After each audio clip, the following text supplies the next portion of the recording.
Ya, halo teman-teman semuanya, selamat malam. Hari ini adalah hari Selasa, 13 Mei 2025. Saya sedang santai, menikmati rintik hujan di luar kamar. Jadi, kenapa tidak kita coba presentasi saja? Asik. So, saya mulai presentasinya menggunakan quotes dari Bapak Rabindranath Tagore. Terima kasih Google Translate. Beliau adalah seorang agamawan, sastrawan, dan juga filsuf dari Bengali.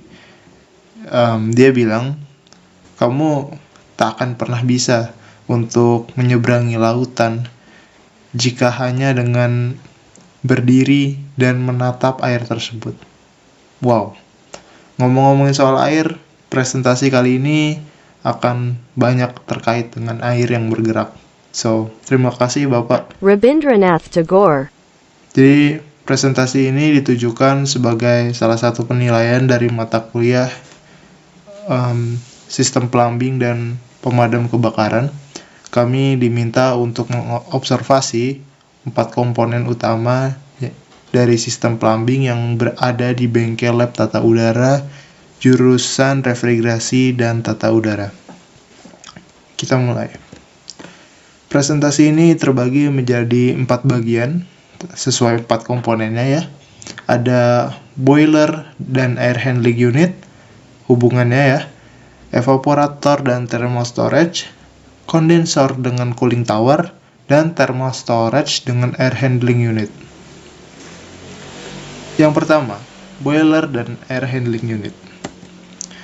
Teman-teman, di negara-negara 4 musim ya, yang posisinya mungkin ada di belahan bumi yang bagian utara atau bagian selatan, itu memiliki cuaca yang ekstrim. Kadang di musim panas terasa panas, kadang di musim dingin teramat dingin.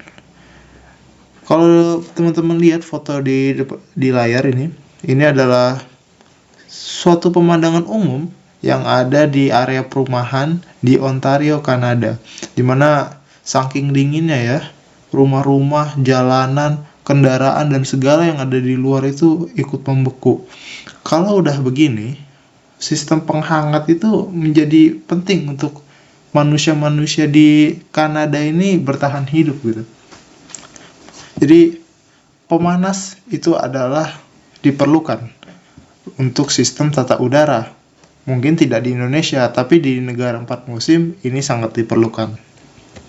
So, ada yang namanya boiler. Boiler ini adalah komponen yang digunakan untuk merebus air agar nantinya panasnya ini digunakan untuk disebarkan ke air handling unit dan akan melepaskan panasnya dan ditransfer ke dalam ruangan sehingga ruangannya menjadi hangat. Nah, untuk boiler ini itu sendiri, karena sesuai namanya ya, boiler, berarti panasnya itu bisa sampai menguapkan air, jadi merebus benar-benar. Boiler yang digunakan di bengkel lab tata udara ini menggunakan tenaga solar ya, jadi solarnya digunakan untuk merebus air dan hasil asap pembakarannya akan dikeluarkan melalui cerobong asap. Nanti teman-teman bisa lihat kalau di bengkel lab tata udara ya, di bagian lantai bawah nanti terlihat itu ada cerobong dari boiler tersebut. Sebagai informasi tambahan, suplai air panas dari boiler memang tidak digunakan ya di Indonesia. Indonesia tidak perlu sistem pemanas ruangan. Tapi coil pemanas ini tetap diperlukan untuk tata udara. Biasanya sebagai gantinya ya, menggunakan cukup coil pemanas elektrik. Jadi menggunakan listrik untuk memanaskan. Jadi untuk pengondisian udara ya, yaitu dengan pengurangan kelembapan. Jadi bagaimana caranya itu kelembapan udara dari udara itu bisa dikurangi, maka sistem dari pendingin itu harus lebih dingin daripada temperatur target. Misalnya ya sebut aja ruangan diinginkan 16 derajat Celcius. Tapi coil itu berarti harus didesain lebih dingin supaya mengikat lebih banyak kelembapan. Nah, tapi kalau udah terlalu dingin seperti itu, tentunya nggak nyaman buat ruangan. Nah, disinilah coil reheat coil ini digunakan. Dia akan menaikkan temperaturnya sedikit dari udara yang sangat dingin tersebut supaya bisa lebih nyaman untuk pengguna yang ada di ruangan. Kayak gitu. Dan ini untuk ilustrasinya adalah contoh AHU yang digunakan untuk supply air ke ruang clean room ya. Jadi ada filternya ada beberapa lapis. Di sini ada 2, mungkin di aslinya ada 3 lagi. Di sini ada namanya HEPA filter, tapi di gambar ini tidak ada. Ya, jadi seperti itu. Selanjutnya kita masuk ke hubungan evaporator dan thermal storage. Teman-teman, Burj Khalifa itu butuh 946.000 liter setiap hari untuk 163 lantai. Pipa sepanjang 34 km mengalirkan air dingin untuk pendingin udara yang meliputi seluruh gedung. Jadi, Burj Khalifa ini ada di tengah gurun ya, di Dubai. Dia butuh banget tentunya sistem pendingin untuk kenyamanan pengguna ruangan. Tapi sistem-sistem umum, misalnya kalau AC-AC domestik atau komersial gitu, tentunya tidak bisa untuk menangani bentukan gedung setinggi ini. 800 meter loh tingginya Burj Khalifa ini. Jadi dia menggunakan air untuk pendinginan. Tentunya airnya sudah didinginkan terlebih dahulu ya. Jadi ini adalah bagian dari hubungan evaporator dan juga thermal storage. Evaporator yang digunakan adalah berjenis shell and tub atau cangkang dan tabung-tabung, di mana air mengalir di bagian shellnya dan refrigeran mengalir di bagian tubnya. Nantinya air dingin itu akan evaporator sebenarnya secara spesifik digunakan untuk mendinginkan air yang ada di thermal storage. Nah, kenapa sih air itu unggul untuk sistem pendinginan? Itu karena air itu bisa menyimpan dingin dan disimpan dingin tersebut gitu. Jadi kalau udara mungkin habis didinginkan dia langsung pergi gitu saja, kita tidak bisa mengumpulkannya pada suatu wadah gitu. Tapi kalau air itu bisa. Jadi di thermal storage ini adalah suatu penampungan air yang dibalut oleh isolator, jadi dinginnya tetap bertahan di dalam dan terus tuh didinginkan sepanjang waktu oleh sistem chiller nih, oleh evaporator. Nanti di saat-saat momen kebutuhan pendinginan itu menjadi penting gitu, dia sudah dapat terpenuhi. Jadi misalnya beban puncaknya itu pas tengah siang, jam 12 siang. Nah, karena sistem ini mungkin udah bekerja gitu dari jam 8 pagi mendinginkan air yang ada di seluruh thermal storage ini. Nanti pas sudah waktunya beban puncak, maka sistem pendingin ini dapat mengakomodasi seluruh kebutuhan tersebut. Nah, jadi itulah kenapa thermal storage itu diperlukan di sistem ini. Jadi penukar kalor tipe shell and tub ini digunakan untuk evaporator dan juga kondensor. Ini maksudnya adalah penukar kalor, heat exchanger ya. Tentunya bisa dipakai buat evaporator ataupun kondensor, tapi aturannya itu selalu sama. Yang panas selalu ada di luar. Kalau kita membandingkan temperatur air dan refrigeran bertekanan rendah di evaporator, maka yang lebih panas adalah air.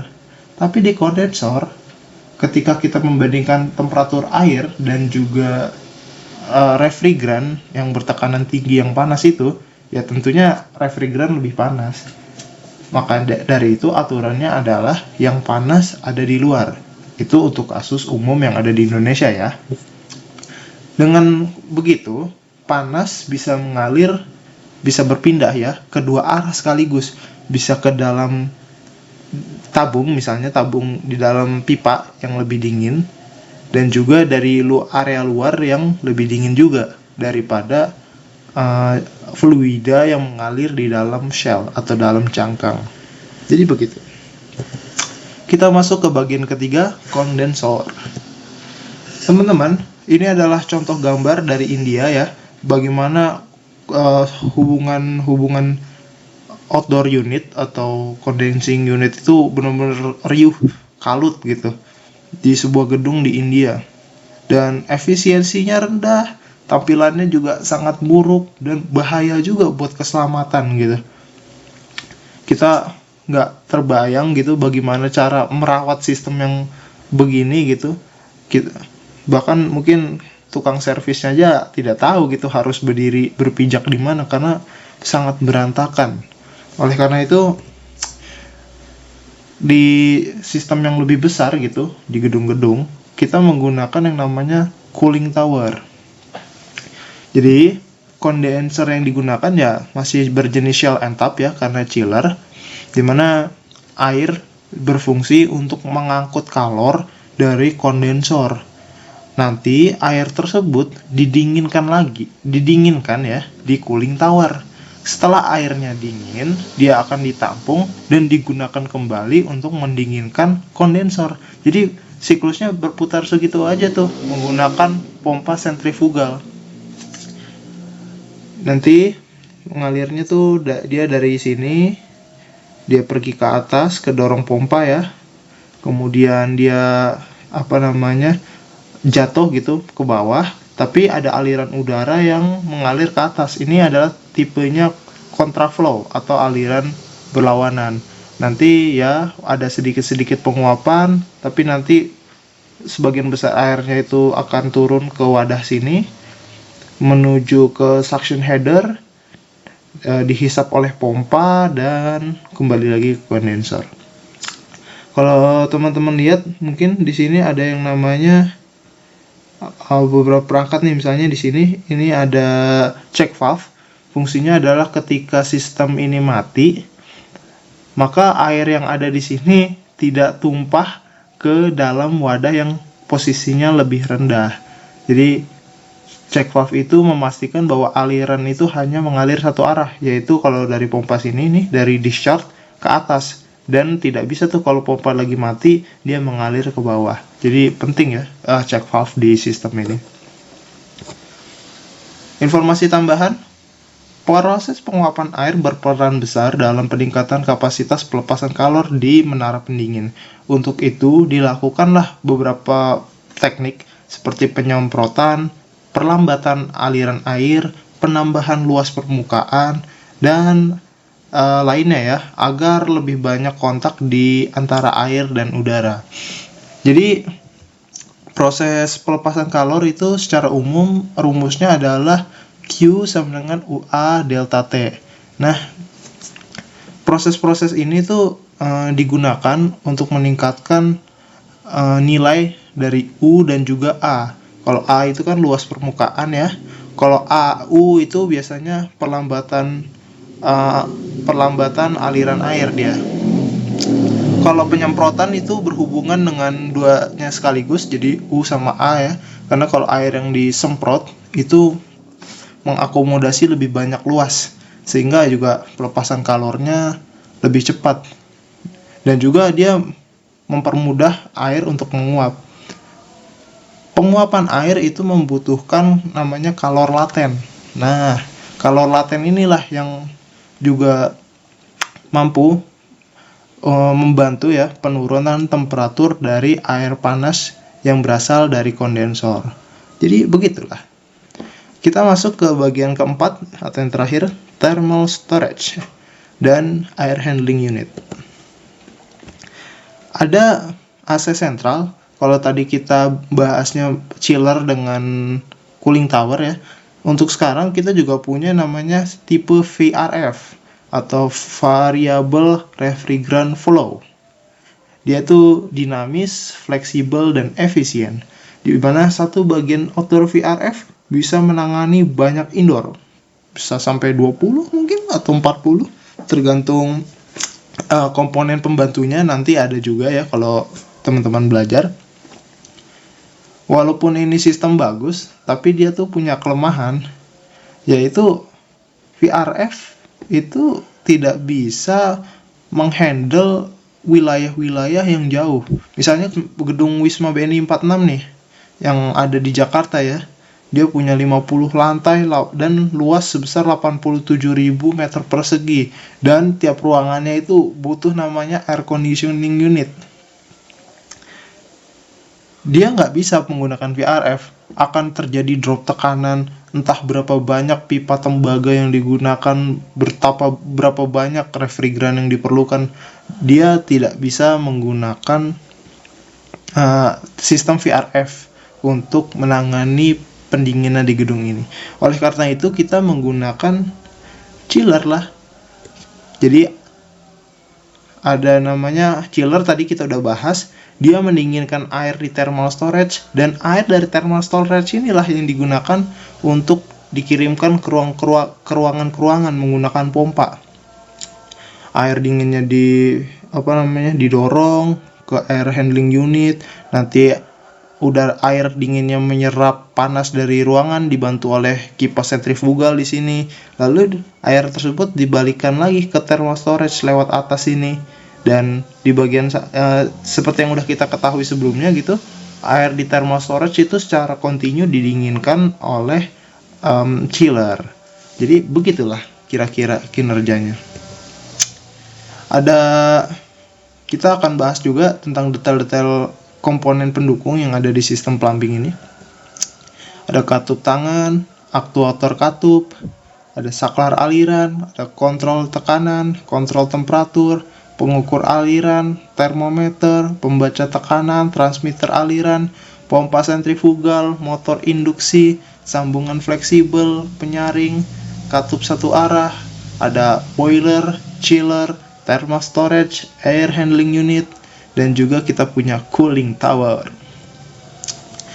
Ini adalah posisi-posisinya dari setiap komponen plumbing yang saya observasi, dan bagaimana dia dirangkai berhubungan satu sama lain. Total ada 19 komponen dengan nomor-nomor petunjuk yang bisa teman-teman lihat di sini. Silakan pause kalau mau. Ada kuis sebagai penutup. Ayo kita tebak nama hewan ini. Dia tuh dapat hidup di lingkungan yang basah dan lembab, dari sungai hingga rawa. Suka menghabiskan waktu di air, baik untuk berenang maupun bersantai. Fisiknya kekar, tapi bisa bergerak dengan gesit di darat dan di air. Hewan apakah itu? Teman-teman nanti bisa jawab di kolom komentar ya. Jadi ini adalah gambar dari keseluruhan sistemnya tanpa nomor ya. Dari sudut pandang isometri kita bisa lihat warna biru ini untuk menggambarkan hubungan AHU dengan thermal storage, warna cyan menghubungkan evaporator dengan thermal storage, warna kuning menghubungkan condenser dengan cooling tower, dan merah menghubungkan boiler dengan air handling unit. Semuanya bersatu padu menjadi satu.